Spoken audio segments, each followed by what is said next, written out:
મોરારદાસનો પ્રસંગ છે। પ્રભુ શ્રી ગોપાલાનું શરણદાન સંવંત 1665 સેન્દ્રડા મધ્યે નિત્ય લીલાનું સ્વરૂપ વિશાખાજીના સાત્વિક ભાવની ભામા સખી જનમેઘાજી જાન રત ગોપાલ સો રસકી ધરત અહો નિશ ધ્યાન અનંત લગી ગુણ યશકી શુભ બધુ ઘોડી સોઈ ભેટ કરન મન ભાવે कहन लगी अब कोई प्रभु को यहाँ पधरावे भुवन सिहोर ते पत्र भन्य कर गोकुल मनोहार कौश 500 सप्तदिन मद पहुँचे दास मोरार। सिहोરના રાણી મેઘાજી પ્રભુ શ્રી ગોપાલાના સેવક થયા પછી પ્રભુજીએ પધરાવી આપેલ યુગલ સ્વરૂપની સેવા નિત્ય સ્નેહભાવથી કરતા રાણી મેઘાજીનો અનન્ય ભાવ ઘણો સરાહનીય હતો। પ્રભુજી સિવાય તેમનું મન બીજે ક્યાંય લાગતું નહીં। નિત્ય મોરારદાસ તથા રાઘોદાસ અંગીકૃત ભગવદીઓના સંગમાં ભગવદ ગુષ્ટ વાર્તાનો સદા રસાનંદ માણતા આથી તેની દેહ દશા સર્વથા બદલાઈ ગઈ હતી। તેને રતન નામે એક કુંવર અને 2 દીકરી હતી। રતનમાં ગુણ પણ રતન જેવા હતા। તે પણ નિત્ય ભગવદીઓના સંગમાં ગુષ્ટ વાર્તા સાંભળવા બેસતો જેથી તેનામાં પણ અલૌકિક ભાવનાનો સંચાર થતો। પ્રભુજીની લીલા અનંત અપાર છે। તેનો પાર જીવથી પામી શકાય નહીં। જીવના ભાવનું પોષણ કરવા પ્રભુજી પોતે અવનવા મનોરથ જીવને ઉપજાવે છે અને પછી તે પોતાની લીલા ચરિત્ર દેખાડીને પરિપૂર્ણ કરે છે। તે લીલા ચરિત્રનો વાત પ્રસંગ છે, ઘણો અદ્ભુત છે, અલૌકિક છે, જીવ બુદ્ધિથી નિરાળો પ્રસંગ છે। પ્રભુજી તો કરતું અકર્તું અન્યથા કરતું સમર્થ છે, તેવો લીલા પ્રસંગ આ છે। રતન રાવળ ઘણો શોખીન અને ગુણગ્રાહી હતો। તેણે અશ્વજાતમાં એક સુંદર વછેરીને ઉછેરીને મોટી કરી હતી અને તે વછેરી રૂપછટાથી ઘણી સોહામણી લાગતી હતી, તેથી તેનું બધું નામ રાખ્યું હતું। જોતજોતામાં વછેરી સવારી કરવા લાયક થઈ ગઈ। રતન રાવળ યોગ્ય સમયે ઘોડીને લઈને મેઘાજીબાની પાસે આવ્યો। રતન રાવળ સર્વ કાર્ય પોતાની માતુશ્રી મેઘાજીની આજ્ઞા લઈને કરતો હતો, જેથી ઘોડીને લઈને મેઘાજી પાસે આવ્યો અને પોતાની ઈચ્છા ઘોડી ઉપર સવારી કરવાની પ્રગટ કરી। અંગીકૃત ભગવદીઓના મનમાં ભાવ અનેરા હોય છે। તેના મનમાં પોતાના પ્રભુથી અધિક કાંઈ હોતું જ નથી। તે પુષ્ટિ ભક્તિનું ખાસ લક્ષણ કહેવાય છે। મેઘાજીએ વછેરીને પ્રશંસાની વાત સાંભળી હતી, ત્યારથી પોતાના મનમાં તે બધું ઘોડી શ્રીજીને ભેટ કરવાની ભાવના સેવતા હતા। તે તેમણે કુંવરને કહી, રતન, આ સુંદર વછેરી તો મારા પ્રભુ શ્રી ગોપાલલાલને ભેટ કરવા લાયક છે। ઉત્તમ વસ્તુનો વિનિયોગ તો શ્રી ઠાકોરજીને જ કરાય, તેમાં જ આપણું શ્રેય ગણાય। રતન, પ્રભુજીને ભેટ કરીને તારો મન મનોરથ પૂરણ કર, એવી મારી ભાવના છે। રતન રાવળે પોતાની માતુશ્રીની વાત સાંભળતા મનમાં જરાવાર ઉદાસીન થયો, પણ હવે થાય શું? ઘોડી તો મનથી પ્રભુને અર્પણ થઈ ચૂકી, હવે તે વસ્તુનો વિનિયોગ પ્રભુજીનો કરાવવો રહ્યો। તેમ મનમાં વિચારીને બોલ્યો, બા, તો તમારી વાત એક શરતે માનું। તમો પ્રભુજીને સત્વર પધરાવીને ઘોડી ભેટ કરો તો ઘોડી પ્રભુજીની, નહીં તો મને સવારી કરવાની આજ્ઞા આપો। 7 દિવસનો સમય હું તમને આપું છું। 7 દિવસમાં તમારો મનોરથ પૂર્ણ થાય તો ઘોડી પ્રભુજીને ભેટ કરું। ઉત્તમ વસ્તુ શ્રીજીને સત્વર ધરાય તો સારું, નહીં તો લાંબા સમયની રાહ જોવાથી જીવનું મન બગડે તો શું થાય? મેઘાજી કુંવરની વાત સાંભળી થોડીવાર વિમાસણમાં પડી ગયા અને બોલ્યા, રતન, પ્રભુજીને વિનિયોગ કરવામાં ભાવ મુખ્ય જોઈએ, તેમાં હોડ ન કરાય। પ્રભુજીને ધરવાનો મનમાં કોડ રખાય તે વાત ઉત્તમ ગણાય। મેઘાજીએ રતનનું જતન ખૂબ જ કર્યું હતું, તેથી તેના ઉદ્ગાર પણ એવા જ નીકળ્યા। રતન રાવળે કહ્યું, ઉત્તમ કાર્ય કરવામાં હોડ કરાય, જેથી તે સત્વર સિદ્ધ થઈ જાય। બા, આપે જ્યારે ભેટ ધરાવવાની વાત કરી ત્યારથી મને તે કોડ જાગ્યો છે, પણ પ્રભુજી ક્યારે પધારે તેની શું ખબર? ઘણા લાંબા સમયથી પધાર્યા નથી। મારી હોડ તો પ્રભુજીને સત્વર પધરાવી લાવવાની છે, જેથી આપણો મન મનોરથ તુરત જ પરિપૂર્ણ થાય. આપણી ભગવદ્ મંડળીઓમાં એવા સામર્થ્યવાન ભગવદીઓ બિરાજે છે, તેને વિનંતી કરી જુઓ, તે તેનો ઉપાય શોધી કાઢશે. પ્રભુજી તો અંતર્યામી છે, તો જરૂર મારા નિર્ધારિત સમયમાં પધારશે જ. મને તેની ખૂબ શ્રદ્ધા છે.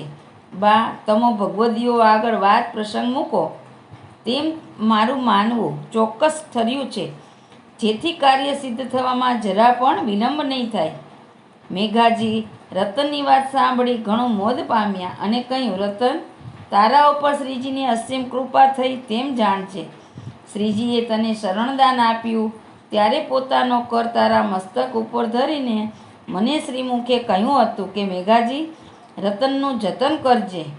તે વચન મને આજ યાદ આવે છે. ધન્ય છે બેટા તારી અલૌકિક ભાવનાને. તેથી અવશ્ય ભગવદી દ્વારા આપણો મન મનોરથ પ્રભુજી સિદ્ધ કરશે, તેનો મને પણ દ્રઢ વિશ્વાસ છે. ભલે રતન, આજે ભગવદીઓ પધારે ત્યારે તારો વાત પ્રસંગ ચર્ચીશું, જેવી ઠાકરની ઈચ્છા. નિત્ય ભગવદ પુષ્ટ કરવા પધારતા ભગવદીઓ જેવા કે રાઘોદાસ, કેશોદાસ તથા સેંડરડાના મોરારદાસ, લક્ષ્મીદાસ, જીવરાજભાઈ, ગોપાલદાસ પાસે વિનંતી કરતા કહ્યું, આજે રતન સાથે થોડી હોડ થઈ છે. બધું ઘોડીને પ્રભુજી 7 દિવસમાં પધારી અંગીકાર કરે તો બધું પ્રભુજીની, નહીં તો રતનની સવારી કરે. રતન સવારી કરે તેની કુંવરની સાથે હોડ થઈ છે, તો તેમાં આ ભગવદીની શું ઈચ્છા છે તે જણાવો. આ પ્રસંગની વાત સાંભળી સર્વ આશ્ચર્ય પામ્યા અને સત્વાર સર્વ મૌન રહ્યા છે. પછી સેંદરડાના મોરારદાસે વિચાર્યું, પ્રભુજી જરૂર કસોટી કરે છે. ભલે, જેમ રાજની ઈચ્છા હશે તેમ થશે. તેમ વિચારી કહ્યું, મેઘાજી પ્રભુજીને પધરાવી લાવવા માટેનો મનોહાર વિનંતી પત્ર લખી આપ્યો. હું ગોકુળ જઈ તે પત્ર પહોંચાડો, પછી જેવી રાજની ઈચ્છા હશે તેમ થશે.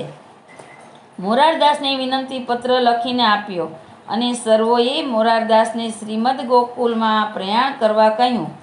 ત્યારે મોરારદાસ બોલ્યા, શ્રીજી જરૂર નિર્ધારિત સમયે પધારશે એવો મને દ્રઢ વિશ્વાસ છે. જેથી તમો શ્રીજીના પધરાવાની વધાઈ સર્વત્ર સેવકજનોને અને તેના અંગીકૃત ભગવદીઓને પત્ર દ્વારા આપશો અને શ્રીજીને પધરાવાની સર્વ તૈયારી રાખશો. મોટા ધામધૂમ સાથે શ્રીજીને રાજમહેલમાં પધરાવશું, જેથી સર્વ જૂથ એક સામટું મળે અને શ્રીજીના દર્શનનો વિરહતાપ સર્વનો શીતળ થાય. આ વાત સાંભળી સર્વ ભગવદીઓ તથા મેઘાજી અને કુંવર રતન ઘણું પુલકિત થઈ રહ્યા અને કહ્યું, મોરારદાસ, અહીંયાની ચિંતા તમે ન કરશો. સર્વ સાજ સામગ્રીની તૈયારી આજથી જ કરી રાખશો. તમો શ્રીજીને આનંદથી પધરાવી લાવો. શ્રીજીને જરા પણ પરિશ્રમ પડે તેવું નહીં હોય. આમ વાતચીત કરીને શ્રીજીનો જય જયકાર બોલાવીને મોરારદાસે ગોકુળ જવા પ્રયાણ કર્યું અને સર્વોને મળીને મોરારદાસને ભાવભરી વિદાય આપી. ગોપાલદાસ વાત પ્રસંગે લખે છે કે મોરારદાસ રસ્તે ચાલતા ભગવદી લીલાનું ધ્યાન કરતા તન્મય બની ગયા છે. મુખથી અષ્ટાક્ષર મંત્રનું સતત રટણ કરતા રસ્તે ચાલતા કોઈ વાટઘાટનું ધ્યાન રહ્યું નથી. મોરારદાસને પોતાનું દેહાનુસંધાન પણ રહ્યું નથી. તેઓ તો રસ્તે ચાલતા ચાલતા એક જ ધ્યાન ધરે છે, શ્રીમદ ગોકુળ સર્વસ્વ. એમ કરતાં મજલ દર મજલ કાપતા જાય છે. મોરારદાસને રસ્તે ચાલતા જરા પણ શ્રમ જણાતો નથી. આનંદ મોદ વધતો જાય છે. આમ કરતાં 6 દિવસ વ્યતીત થઈ ગયા અને રાત્રે સુંદર સ્થળ જોઈને વિશ્રામ કરવા વિચાર્યું. રાત્રે ભગવત સ્મરણ કરતાં નિંદ્રાધીન થઈ ગયા. ગાઢ નિંદ્રામાં પણ તેનું મન શ્રીમદ ગોકુલમાં રમી રહ્યું હતું. શ્રીજીનું દર્શન સ્વપ્ન દ્વારા થયું. શ્રીજીએ પોતાનું પ્રતાપબળ પ્રગટ દેખાડ્યું. પ્રભાતના પ્રથમ પ્રહરમાં પંખીના મીઠા કલરવ શબ્દો સાંભળતા મોરારદાસના નેત્રો ખુલી ગયા. નેત્ર ખુલતાની સાથે શ્રી ઠકરાણી ઘાટના પ્રથમ દર્શન થયા. શીતલ મંદ મંદ સમીરની લહેરો સાથે ધીર ગંભીર શ્યામ સ્વરૂપે શ્રી યમુના મહારાણી વહી રહ્યા છે તેવા દર્શન થાય. રોમાંચ કડા થઈ ગયા. મનોમન ઉદ્ગાર સરી પડ્યા. ધન્ય હો પ્રભુ, ધન્ય. શ્રી યમુનાજીને દંડવત પ્રણામ કરીને પેપાન કર્યું અને પછી સત્વરે નિજ મંદિર તરફ જવા લાગ્યા. પ્રભુ શ્રી ગોપાલલાલજી મંગલા સમયે મંગલ રૂપે નિજદાસને દર્શન સુખ આપતા બિરાજી રહ્યા છે તેવા દર્શન મોરારદાસને પ્રથમ થયા. સાષ્ટાંગ દંડવત પ્રણામ કરી શ્રીજીના શ્રીચરણમાં મનોહાર પત્ર ધરી દીધો અને બંને કર જોડી નતમસ્તકે સન્મુખ ઊભા રહ્યા. મોરારદાસને જોતાં શ્રીજી અતિ પ્રસન્ન થઈને મૃદુવાણીમાં કહ્યું, શું સમાચાર લાવ્યો છે? ત્યારે મોરારદાસ શ્રીજીની સન્મુખ નિખરતા મધુર વાણીથી બોલ્યા, મહારાજાધિરાજ પ્રાણ વલ્લભ, આપ તો અંતર્યામી છો, ઘટઘટને જાણનારા છો, અશક્યને સુશક્ય કરનારા છો. પ્રભુ, સર્વ આપના ચરણમાં નિવેદન કર્યું છે, આપની ઈચ્છા હોય તેમ થાય. શ્રીજીએ મનહાર પત્ર લઈ દ્રષ્ટિ કરતાં કહ્યું, અરે મોરારદાસ, આજે જ સિહોર તાકીદે પહોંચવું જોઈએ એવું પત્ર દ્વારા માલુમ પડે છે. મોરારદાસે કહ્યું, હા મહારાજ, કૃપા નિદાન, આપની જેવી ઈચ્છા. આપ તો સેવકના મન મનોરથ પૂરણ કરતા છો, ભક્ત વત્સલ છો, શરણાગતની પ્રતિપાલ કરવાવાળા છો. ધન્ય પ્રભુ. શ્રીજીએ મંદ મંદ મુસ્કાતા આજ્ઞા કરી, ભલે મોરાર, તું સ્નાનાદિકથી પરવારી તૈયાર થઈ જા. રાજભોગ પછી સિહોર જવા પ્રયાણ કરશો. મોરારદાસે કહ્યું, જે રાજ, જેવી આપની આજ્ઞા. પછી મોરારદાસ નિત્યકર્મમાંથી પરવારી શ્રીજી સામે પાવીને બેઠા. રાજભોગ સમયના દર્શન ખુલ્યા. દર્શન કરીને મોરારદાસ અતિ આનંદ પામ્યા. મોરારદાસને પોતાના ઉચ્ચિષ્ટની પાતળ ધરી. મોરારદાસને કહ્યું, પ્રસાદ લઈ લે, પછી સિહોર પ્રયાણ થાય. શ્રીજીએ ખવાસને આજ્ઞા કરી. સુંદર અશ્વો સાથે સુસજ્જ કરી રથ તૈયાર કર્યો અને મોહન, ખવાસ તથા શંકર ભંડારીને સાથે ચાલવા આજ્ઞા કરી. મોરારદાસ સર્વ કાર્ય પરવારીને શ્રીજીના ચરણ સ્પર્શ કરી આનંદિત થયા. રાજ, આપની શું આજ્ઞા છે? શ્રીજીએ કહ્યું, ચાલ, રથ તૈયાર છે, સિહોરની વાટે સત્વર વિચારવાનું છે. મોરારદાસે કહ્યું, ભલે રાજ, આપ પધારો, એટલો જ વિલંબ છે. મોરારદાસ મનમાં ઘણો મોદ પામી રહ્યા છે. શ્રીજીએ તેને તાંબુલનો ઓગાળ આપ્યો. તે લેતા મોરારદાસ તન્મય બની ગયા અને પ્રભુજીનો જય જયકાર બોલાવવા લાગ્યા. પ્રભુ શ્રી ગોપાલલાલજી રથમાં બિરાજ્યા છે. મોહન વ્રજવાસી તથા શંકર ભંડારીને પોતાની સાથે ખવાસીમાં લીધા.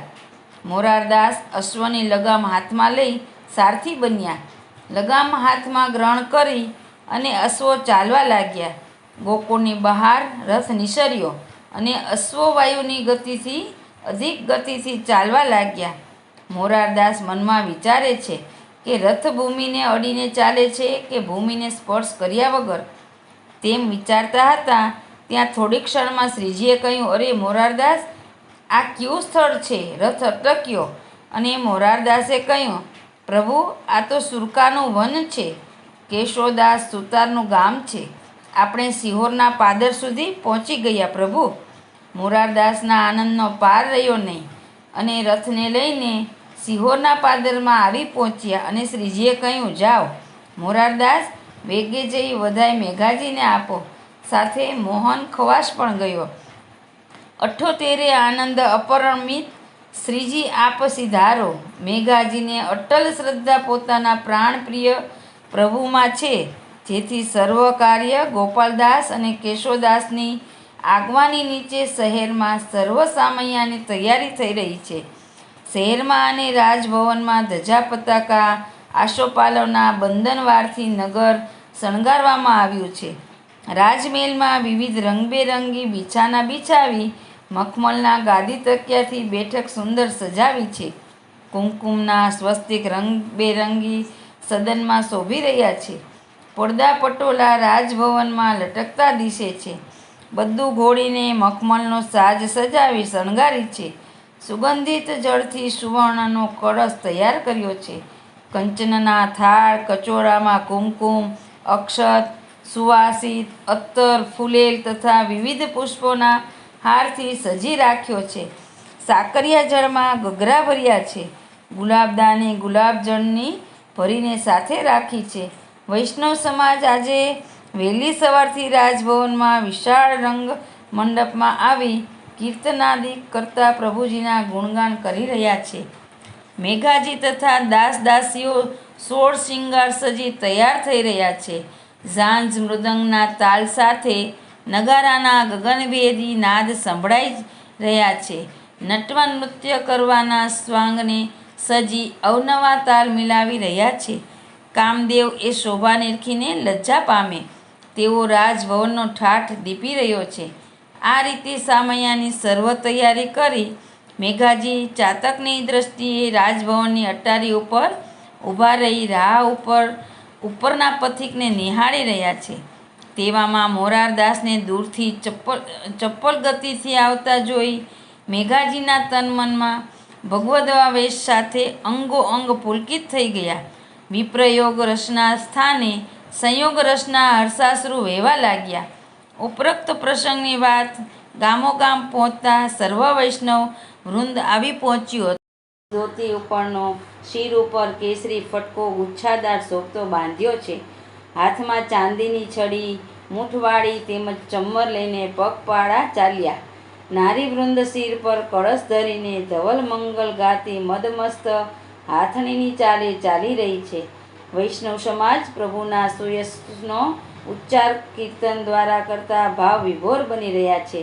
નગારાના નાદ તથા જામગરીના ધૂમ અવાજ સાથે સામયું લઈને પાદરમાં પહોંચ્યા.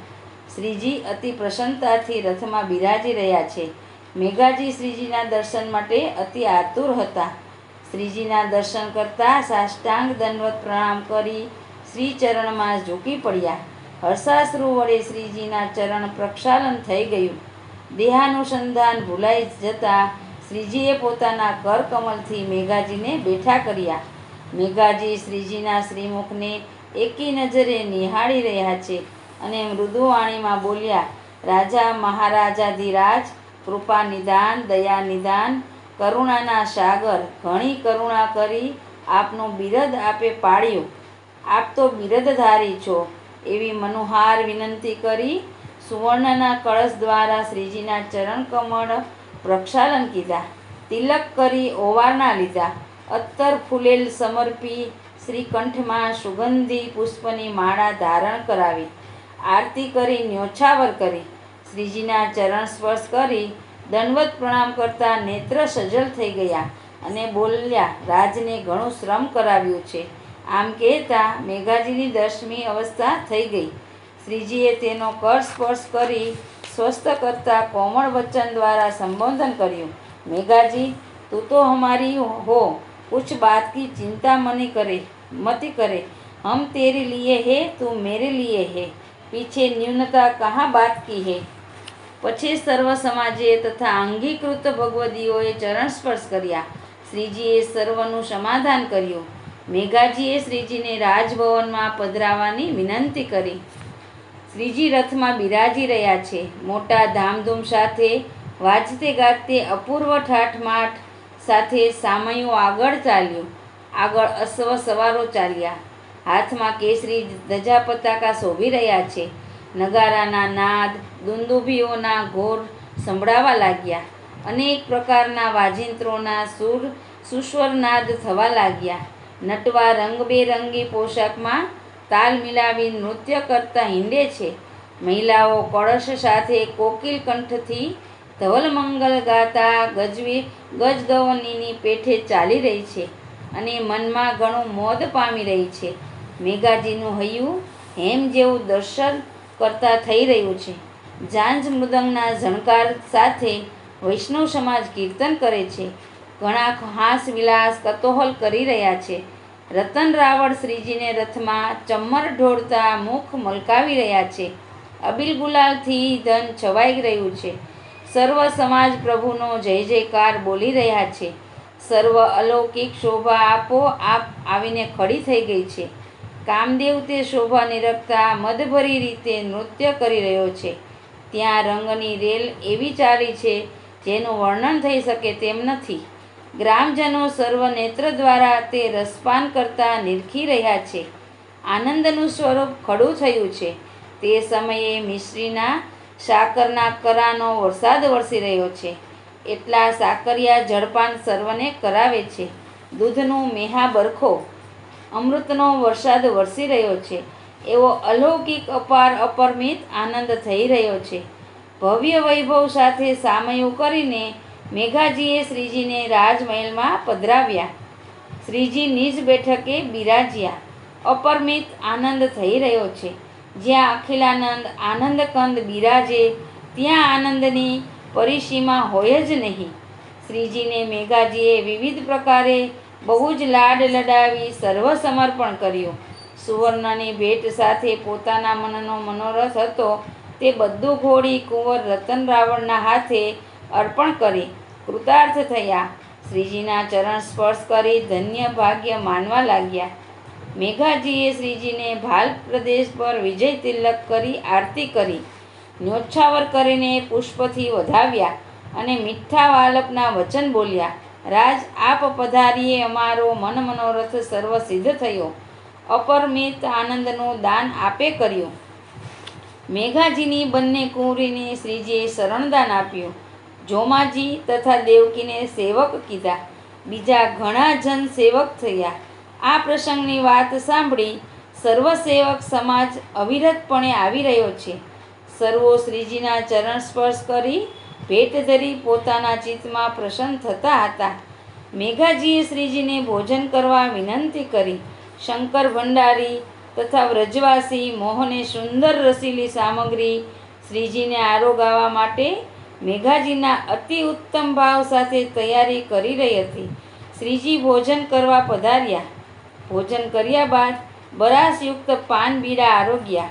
ગોપાલદાસ તથા કેશોદાસને આજ્ઞા કરતા કહ્યું, તમો અમારા ઉચ્ચિષ્ટ પ્રસાદ લેવરાવવાની વ્યવસ્થા કરો અને સર્વ જૂથને પંગતે પ્રસાદની પાતળ ધરો. ગોપાલદાસ તથા કેશોદાસે શ્રીજીની આજ્ઞા અનુસાર વૈષ્ણવોને પંગત કરવા વિનંતી કરી. વૈષ્ણવો ખૂબ જ હર્ષ ગેલા થયા અને પ્રસાદ લેવાની પંગત થઈ રહી હતી. શ્રીજી વિવિધ પ્રકારની જે સામગ્રી આરોગ્યા તે પ્રસાદ પંગતે ધરવામાં આવ્યો.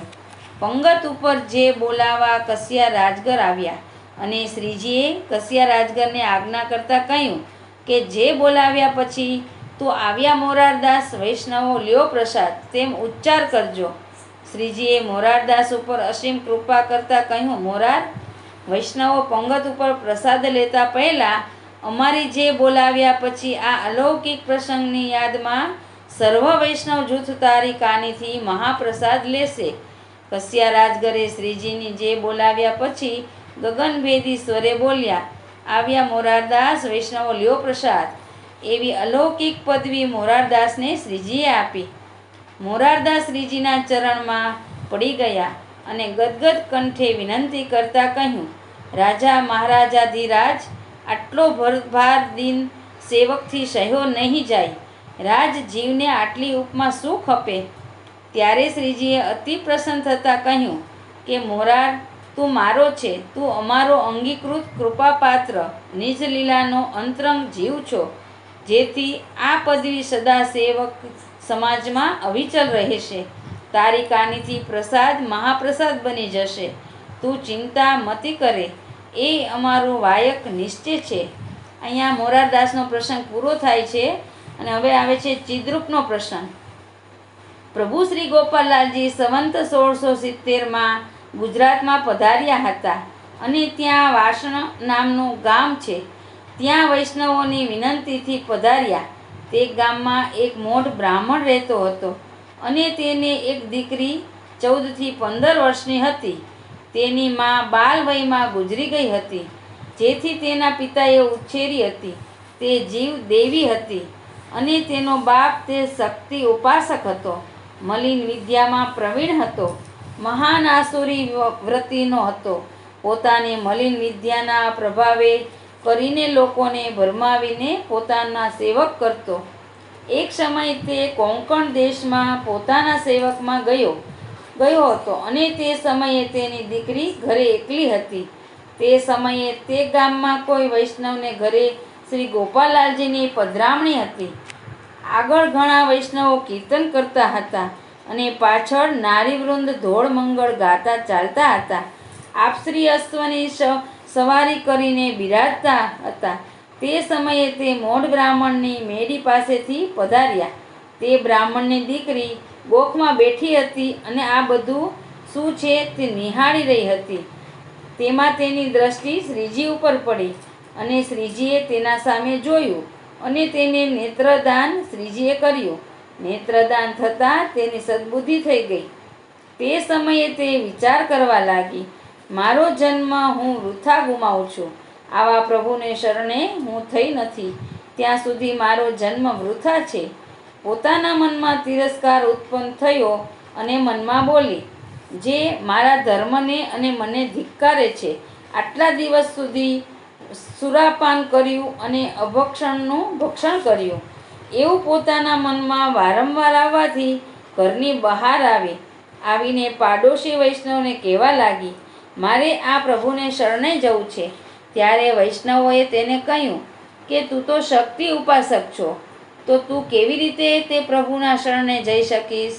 તારો બાપ તને ઘણું ખીજશે. ત્યારે તે બોલી, પછી મારે મારા બાપથી કાંઈ લેવા દેવા નથી. ત્યારે બીજા વૈષ્ણવે કહ્યું, ભલે, તેની શ્રી ઠાકોરજી પાસે લઈ જાઓ. ઠાકોરજીની ઈચ્છા હશે તેમ થશે. આમ કહીને તેને શ્રી ગોપાલલાલજી જ્યાં બિરાજતા હતા ત્યાં લઈ આવ્યા અને શ્રીજીના દર્શન કરીને સન્મુખ ઊભી રહી અને વિનંતી કરતાં કહ્યું, મહારાજ, મને શરણે લઈને સેવક કરવા કૃપા કરો. હું આપના દર્શન કરતાં ઘણું વિહવળ થઈ ગઈ છું. મને શરણે લ્યો. શ્રી ગોપાલલાલજીએ આજ્ઞા કરી કે શુદ્ધ સ્નાન કરી વસ્ત્ર પહેરીને આવ, તને નામ આપશો. ત્યારે તે છોડી ઘેર ગઈ અને સ્નાન કરી શુદ્ધ વસ્ત્ર પહેરીને આવી અને શ્રીજી સન્મુખ ઊભી રહી. ત્યારે શ્રી ગોપાલલાલજીએ તેને નામ નિવેદન આપ્યું. ત્યારે તેણે પ્રભુથી વિનંતી કરવા માંગ્યું, જે રાજ, મને સેવા પધરાવી આપો. ત્યારે શ્રી ગોપાલલાલજીએ કહ્યું, તારા ઘરમાં દેવીનું સ્થાપન છે, તો બંને વાત કેમ બને? ત્યારે તેણે કહ્યું, જે રાજ, તે બધાનું હવે મારે શું કામ છે? તેનું વિસર્જન હમણાં જ કરીને આવી છું. તે બધું મેં નદીમાં ફેંકી દીધું છે અને આખા ઘરમાં લીપણ કરીને પછી સ્નાન કરીને પાછી આવી છું. તેની વાત સાંભળીને શ્રી ગોપાલલાલજીએ તેને પોતાના વસ્ત્રની સેવા પધરાવી આપી. તે સેવન લઈને ઘેર ગઈ અને વૈષ્ણવના સંગમાં રહેવા લાગી. શ્રીજીનું અતુલ પ્રતાપ બળ તેને જાણવામાં આવ્યું. ચિદ્રૂપની દીકરીએ તેની દેવીનું સ્થાપન ઘરમાંથી નદીમાં ફેંકી દીધું. તેથી દેવીને ચિદ્રૂપ ઉપર ખૂબ રોષ થયો અને તે જે ગામમાં રાત્રે સૂતો હતો ત્યાં રાત્રે દેવી તેની છાતી ઉપર ત્રિશૂલ ઠેરાવીને ઊભી રહી અને દેવીને ભયંકર રૂપમાં જોઈને ધ્રુજવા લાગ્યો અને દેવીને કહેવા લાગ્યો, મારી શું કસર થઈ છે? મને શા માટે મારો છો? ત્યારે દેવીએ કહ્યું, મારું સ્થાપન જે તારા ઘરમાં છે તે તારી દીકરીએ તેને નદીમાં ફેંકી દીધું છે અને તે વૈષ્ણવ થઈ છે, ગોકુલના ગુસાઈની સેવક થઈ છે.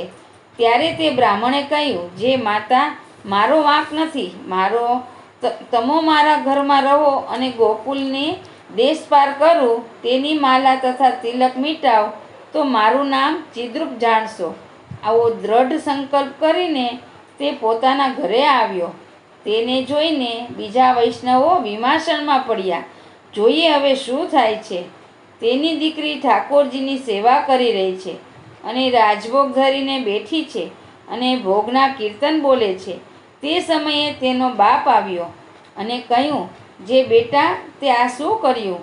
ત્યારે તેની દીકરીએ નિડરપણે જવાબ આપ્યો, વૈષ્ણવોના સંગથી મને શ્રી ઠાકોરજીનું દર્શન થયું અને હું નામ પામી અને શ્રી ઠાકોરજીની સેવાની પ્રાપ્તિ થઈ. ત્યારે તે વિચારવા લાગ્યો, આમાં મારું કાંઈ ચાલે તેમ નથી. તેની દીકરીએ કહ્યું, હવે તમે દૂર રહેજો, કોઈ વસ્તુને સ્પર્શ કરતા નહીં. તેનો બાપ બોલ્યો, મારા સ્પર્શ કરવાથી કાંઈ થશે? ત્યારે તેણે કહ્યું, તમે શક્તિ ઉપાસક છો, તેથી તમે જે વસ્તુને સ્પર્શ કરો તે છોવાઈ જાય અને તે શ્રી ઠાકોરજીના કામની રહે નહીં. બેટા, તું તો બહુ મરજાદી થઈ ગઈ. એમ કહીને ઉઠીને બહાર ચાલ્યો ગયો. ચિદ્રુપ પોતાનું વેર લેવાની ઈચ્છાથી તે સંન્યાસીનો વેશ ધારણ કરીને ઉજ્જૈન નગરીમાં આવ્યો.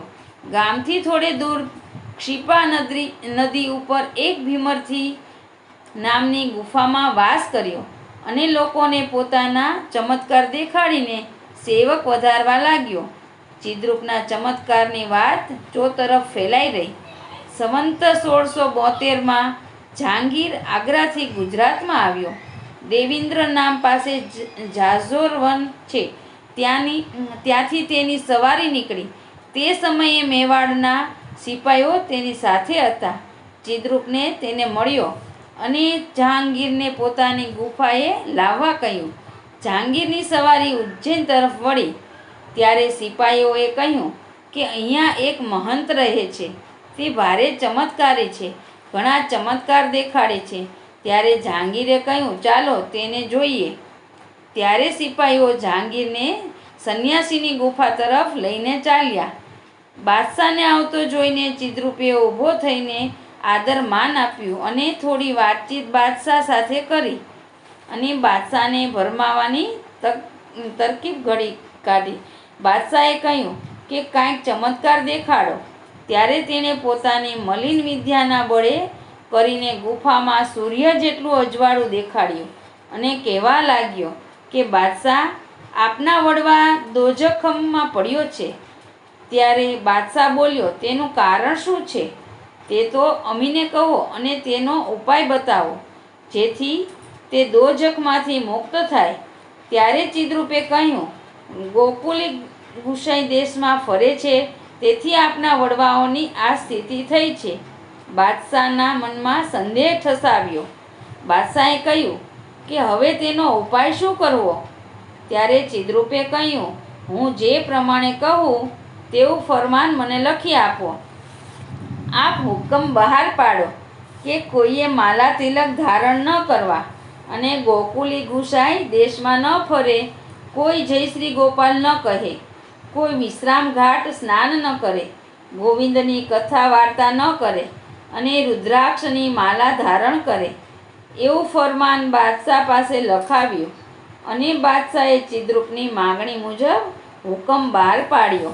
આથી ચિદ્રુપ અતિ ઉન્મત્ત થઈ ગયો અને સર્વત્ર ત્રાસ ફેલાવા લાગ્યો.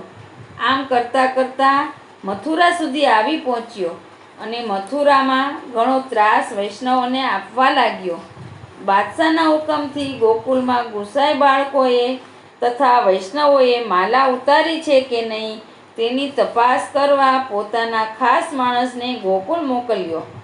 તો ત્યાં સર્વના કંઠમાં માલા તથા તિલક કરેલા જોઈને તે મોઢ બ્રાહ્મણ પાછો ફર્યો અને ચિદ્રુપને સર્વ સમાચાર આપ્યા.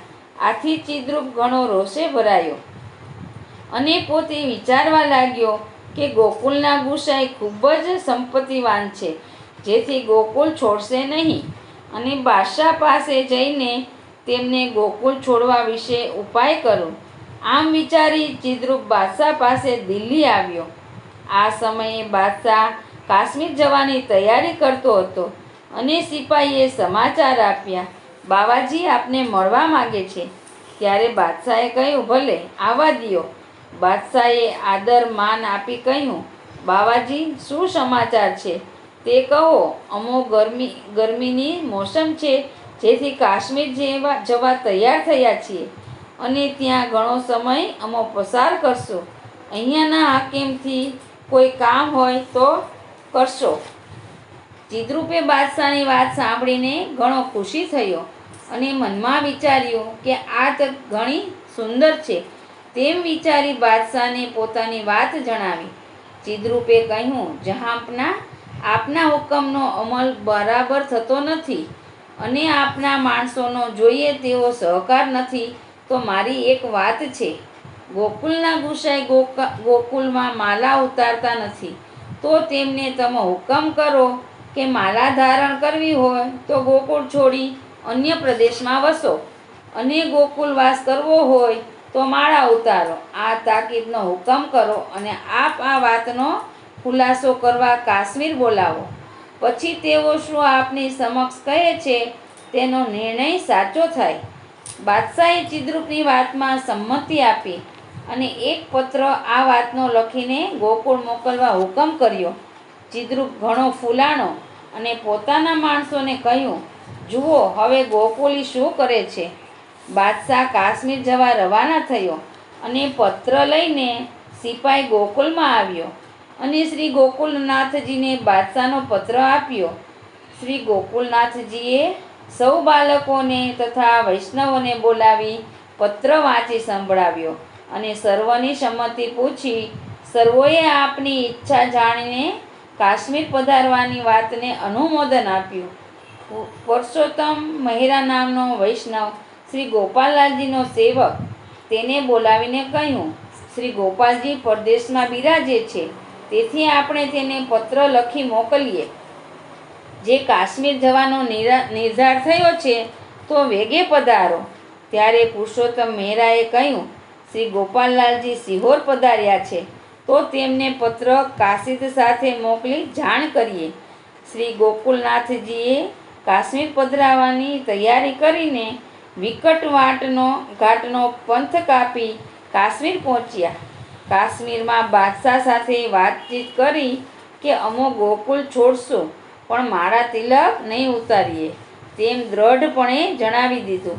બાદશાહ શ્રી ગોકુલનાથજીનો મક્કમ નિર્ધાર સાંભળીને ખુશ થયો અને ઉમરાવને કહ્યું, જુઓ પોતાના ધર્મની રક્ષા ખાતર સર્વસ્વનો ત્યાગ કરવા ગોકુલી ગુસાઈ જણાવે છે. આથી સૌને શ્રી ગોકુલનાથજી પ્રતિ ઘણો આદર ભાવ ઉત્પન્ન થયો. ત્યારે બાદશાહે કહ્યું, તો તમો કયા પ્રદેશમાં જવા ઈચ્છો છો? ત્યારે શ્રી ગોકુલનાથજીએ કહ્યું, અમો વારાણસી જઈશું.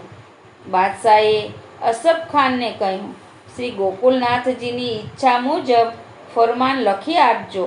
અમો 1 માસ ભાંડીર વનમાં રહીશું. આમ કહી બાદશાહ શ્રી ગોકુલનાથજીને પ્રણામ કરીને ચાલ્યો. પ્રભુ શ્રી ગોપાલલાલજી સંવંત 1678ના પ્રદેશમાં સિહોર બિરાજી રહ્યા છે. ત્યારે ગોકુલથી પત્ર લઈને કાશીદ આવ્યો. શ્રી ગોપાલલાલજીના ચરણમાં પડી દંડવત પ્રણામ કરી શ્રી ગોકુલનાથજીનો પત્ર આપ્યો. પત્ર વાંચતા સર્વ સમાચાર શ્રીજીએ જાણ્યા અને સત્વર ગોકુલ પધારવા પ્રયાણ કર્યો અને ગોકુલ પહોંચતા સર્વ હકીકત બાળકો તથા વૈષ્ણવો પાસેથી જાણી અને કાશ્મીર પ્રયાણ કરવાની સર્વ તૈયારી કરી.